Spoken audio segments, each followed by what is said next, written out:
Welcome to the Liz McMullen Show. This is the second of the Liz McMullen Show reboot, where I'm having new guests on and encouraging all listeners, reader included, to be a part of the discussion group that's on Facebook. Linda North, thank you for coming on the show. Oh, you're welcome. I'm glad to be here. So, obviously you're a Yankee. Now, Liz, that word is not to be used in polite company.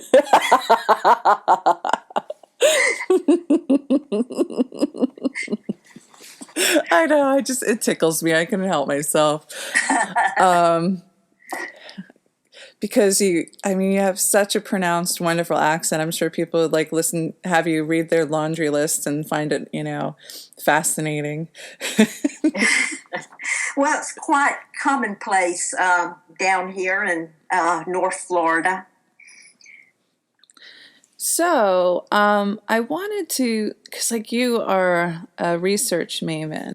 The books that we're going to be discussing tonight, one is science fiction, the other, it has deep historical, not just, actually you have two historical aspects. There's the early 1900s where the book is set, and there's also a lot of Egyptian history and mythology.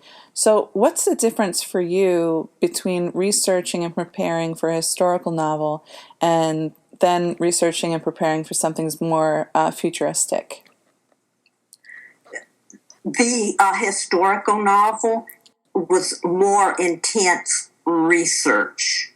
The mythology, at the turn of the century into the 20th century, early 20th century, and Egypt around the time of Theodosius, the second Roman ruler of Egypt. That was the basic research that I did, and the most intense I think was the mythology.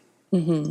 Egyptian mythology, the gods and goddesses had different powers and represented different aspects in different sections of Egypt. And their powers and magical powers changed over the course of centuries. It would have been perhaps that Isis was the most important, and other gods would replace her, other goddesses would replace her. The creator goddess was Night, and she supposedly created the earth from the sea, and later on other gods took that over from her, like Horus and Osiris became the creators. It's a long history of interchangeable roles with the gods and goddesses. And where you run into problems is that in modern times, there are several different schools of thought on that. Different colleges, universities have different interpretations. And that also goes for the hieroglyphics. Some of the hieroglyphics are now, scholars are finding that they don't mean the same as earlier scholars thought they meant. I think that early interpretations were colored by racism and also differing opinions in regards to religion. And so I think that the sociologists and anthropologists and whatnot back then would see the world quite differently than those from today. You're correct about that. The English, Germans, French, and Americans all were in Egypt around the turn of the century, and some of the what they called archaeology was just pillaging and stealing from tombs and monuments and sending them back to museums in Great Britain, Germany, France, and Egyptians themselves at that time were poor, and they also, there's been a long history in Egypt of tomb robbing. And they assisted in doing that and selling a lot of the artifacts to Westerners. Yeah, when I was in college, I did some backpacking around Europe, and I was shocked to see how much of the antiquities were not in Greece and Rome and Egypt, but they were in museums in England and all over the place. But I think the things that shocked me most was when I was in Germany and Berlin and seeing the different things. I was like, these things should not be here. You know, they should be there. But the other problem is modern people were vandalizing the ancient sites. So there'd be people who would visit and, you know, carve their names into things. And even something closer, you know, when I was in Cancun and went to Chichen Itza, you used to be able to climb the steps, but they stopped that because there were tourists who were climbing the steps and vandalizing, putting their names in there or chipping off things to bring home with themselves. Well, we did that in America too, to Native American sites. And they're still pillaging going on there. Go on eBay, and you can buy authentic arrowheads and pottery, carvings, and basically, it's to me, it's a disrespect, greed. And it's always going to happen, I think, in 1,000 years from now. If the United States, I don't believe we'd be in existence then, but I think any monuments that are found and are dug up will be vandalized. I have a question from one of your readers. It's Patty G. Henderson. And she said, I'd like to ask Linda, since you seem to easily transition from writing excellent historical romance and science fiction, which of the two is a better fit for you personally, and is one harder to prepare for than the other?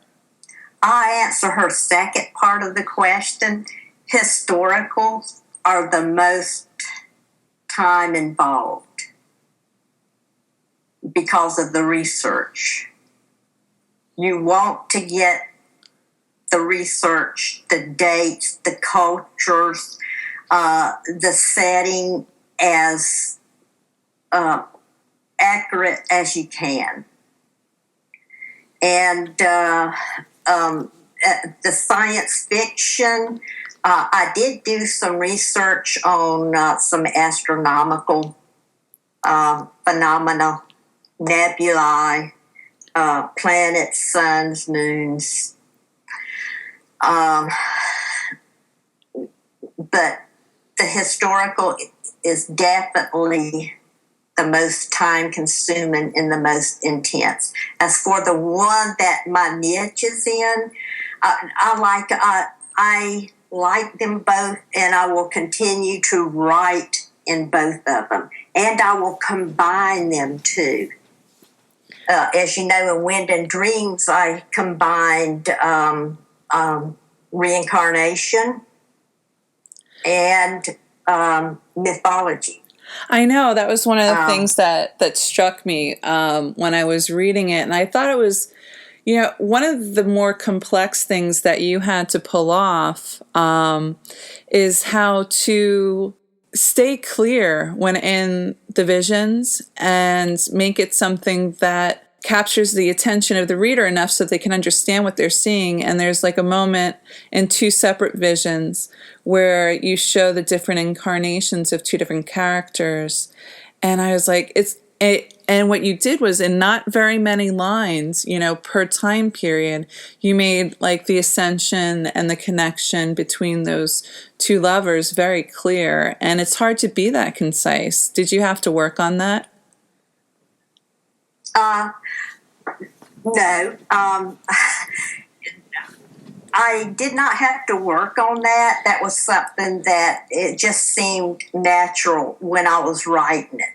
I wanted to give a glimpse of when they first encountered each other, when Rose and Marite, in their different incarnations, first encountered each other and realized that this was something more going here than just attraction. And it carried through time. And that was something that I had in the novel that was planned by fate or by the gods, because they have a purpose. They have not reached that purpose yet. That time has not come, but eventually it will, and they will continue to reincarnate until that purpose that the gods have decreed is fulfilled. Have you ever read the book of Drag Kings and the Wheel of Fate? No. The reason why I bring it was written by Susan Smith, and the reason why I bring it up is that same recognition and the same concept of keeping in each subsequent generation trying to work out the issue between the two of them that made their love tragic. Mm-hmm. And each lifetime they had to make decisions. And so it was interesting that in the modern times, at the time when it was the book began, there was this sense of recognition when the other looked into the other person's eyes and they just knew. And it's more than that concept of love at first sight. It's the sense of destiny that I feel is even deeper. Yes, and there's a little bit of that in Deep Merge also. I think the concept of deep merging is beautiful, and I would have a really hard time saying goodbye to somebody that I loved so deeply and had deep merged with, and to move on forward. I don't know if I could do that. Yes, I could. Both Tony and Kaza lost their spouses, but in order to fulfill their destiny, they had to deep merge. Mm-hmm. And as Kaza says in there, Tony says, would we have these feelings for each other if we hadn't deep merged? And Kaza says she didn't know that. But she did know before they deep merged that Tony was an honorable person. Mm-hmm. And that attracted her. Segueing into another reader question from Corellia Stutz Waters. Here's a question for people reading Linda North Deep Merge. Science fiction often taps into our fears and hopes for our own future. What contemporary anxieties or aspirations do you think Linda North captures? Obviously, those are questions for readers, but the same thing can be asked of the writer yourself. What do you think themes and wishes or worries for the future played out when you were writing Deep Merge? Basically, if you in Deep Merge and Wind and Dreams, there's a thread in there of culture clash. Different cultures coming to an understanding and acceptance. And we see that today. Here in America, many people are anti immigrant. Mm-hmm. And there's a culture clash within American society, even different societies, North, South, Black, white, Hispanic. There's this cultural clash, and I do not think as Americans we have come to be accepting of different cultures, mm-hmm. Different religions, different belief systems. And if we don't do that, I don't hold out any hope for our country. And that's what I write in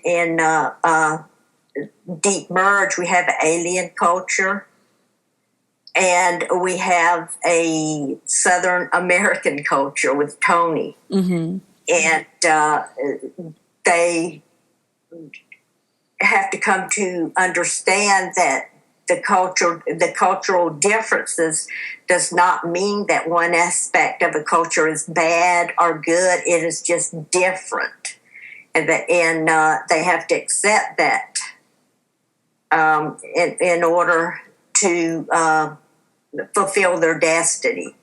And same thing with Rose and Mariah. Rose loves Mariah, but she cannot accept that Mariah has two other women in her life, her companions, that she also loves. If Rose finally realizes if she wants Mariah, that she has to accept her culture and accept these other two women who are the companions of Mariah and who Mariah loves also. And it's not easy. She comes from American culture, one man, one woman, you get married. And also like the Victorian echoes, and the notion that a well brought up girl will act and think and do things in certain ways, including modesty. The other thing that I wanted to ask you, which is kind of a tough thing to grapple with, is in the beginning there's a big lack of consent. Getting snatched up and being drawn into a situation where they have no choice but to figure out how to navigate that land and to finally, I don't know, it's kind of funny to fall in love with your captor. Why did you decide to have that premise for the connection between the characters? Well, many years ago, my wife and I saw the silent movie and read the book, The Sheik. And she said, I want you to write a book based on The Sheik, but with women. And if you know the premise of The Sheik, the young American girl gets kidnapped by the Sheik and has some adventures. And so basically, probably I wrote that for Danny, my wife. And also, I think who wouldn't want to be kidnapped by a good-looking woman and wooed. And Mariah, there's lessons to be learned in both of them. Mariah is the supreme ruler, the pharaoh of this hidden kingdom. She's almost godlike to her people. What she wants, she gets, and no one has ever refused her anything. And she wants Rose. And Rose is really... And she tells Tai, whatever her oldest companion, Rose is mine. She's mine. That's their culture. That's how they think. And Rose she's a freeborn American woman. she's appalled by this at the beginning. Well, it seems like her her reaction to rejection from Rose is just to act more monstrously and Yeah. and out of character just because she's so pissed. And when you start the book, Rose has a hard time believing that this woman is not just delusional until she actually arrives into the Valley of Wind and Dreams. Yeah. Mm-hmm. She thinks that Marite is probably just a spoiled daughter of a desert chieftain in this beast, uncouth, uncivilized. But as she's with these women and traveling across the desert, she starts seeing aspects that show her otherwise. They're educated. Marite is educated. Tai is educated. They're not these savages that live out in the desert. But their culture is different. That is what she has to understand, is that the culture, she's not in Kansas anymore. In Rose's eyes, she can't see anything other than the abduction as being similar to slavery, and in reality, she got a really cush give. Like, the pharaoh wanted her. She had nice clothing and good food and was cared for.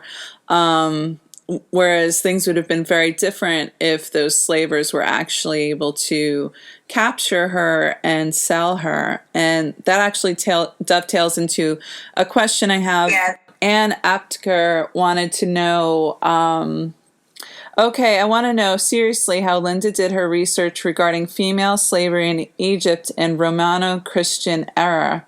Leave it to the wonderful, dashing Linda North to delve into this fabulously exotic. Well, slavery has always been an institution of every civilization. Thank God a lot of Western civilizations has given it up, but slavery still goes on in the world. There's a slave trade in this day and time. In Egypt at that time was controlled by Rome. They had slaves. Celts, they had slaves. You had battles. You had slaves. So the research wasn't that difficult. Egypt was supposed to have done away with slavery, and I have the date in there, which is an actual date. I don't recall it, that slavery was outlawed officially, but unofficially, it still went on. And they had slave traders go down into Africa and raid villages. They still do that today, and sell human beings. And young white women were abducted and put into harems during that time. Even in the current day, the sexual slavery trade is very big, and capturing white women and selling them just shows more of the racism that the value of somebody is according to what they see as pure or civilized. Like, for example, in Wind and Dreams, one of the prerequisites of being a companion includes never having lain with a man, and coming to the pharaoh as a virgin. And that concept of holding up virginity as this, sign of virtue and value is, it's kind of appalling in some ways. Well, in Wind and Dreams, the companions are really not virgins when they go to the pharaoh. They're trained in the temple of Hathor on how to please a woman, on how to please Pharaoh. I know. I guess I'm just thinking when they go into service as in the service of the goddess, they have not been with anybody, and then they get right good trained. And they elect to go into the service, into training as a companion because they are lovers of women. They're lesbians. I mean, so they wouldn't want to fool around with men. They're lesbians. Not to say that, they were virgins when they went to train as companions. They just furthered their training in the Temple of Hathor. Mm-hmm. So I have another question from Karen Hormelink. Linda, are you planning another epic period piece? Wind and Dreams really merge deeply. See what I did there? The historical, romance, and fantasy genres. I would love to see more of that. Yes, I have science fiction, really a fantasy fiction about a modern day woman who goes through a dimensional portal and ends up on a planet, a sister planet to Earth, in a Mesoamerican type culture. That's the matriarchy. Cool. Yeah. Jungle action. Lots of battles and human sacrifices and another cultural clash. And I have plans on writing a novel, and I started it, but haven't really delved into it deeply, of doing 5th century BC Persian story that involves Persia and the Scythian cultures around the Black Sea area. And that will be strictly a historical, no paranormal coming into it, or gods and goddesses. That will just be strictly historical. That sounds like fun. And I have a rewrite of my first book, The Dreamer, Her Angel, and the Stars.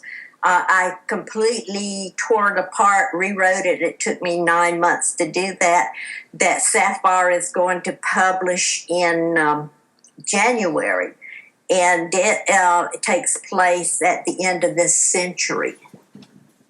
And it's sort of, I call it my futuristic Regency romance. It's about an arranged marriage. And I just I love Regency romance. That's why I like Patty Henderson's books so much, and science fiction. And if I can combine the two, I will do it. So I have some compliments. They're not questions. Liz Hodge says, Linda North's books are fantastic. Her imagination astonishes me with its nuances. And Charlotte Domesco said, the amazing connection between the characters is one of the things that comes to mind when she's thinking of your writing. Oh, well, thanks. And of course, and Jen Silver goes, look forward to hearing this interview. Love Linda's accent, and her books are good too! Exclamation point. Mm-hmm. I do have one final question from our listeners and your fans, and it's Liz Walla. And she said, I'd like to know what you do to put yourself in writing mode, and also how do you keep yourself organized? I'm not organized. No, I have a story to tell, and I know how it's going to end, and I know the middle, and I know how it's going to begin.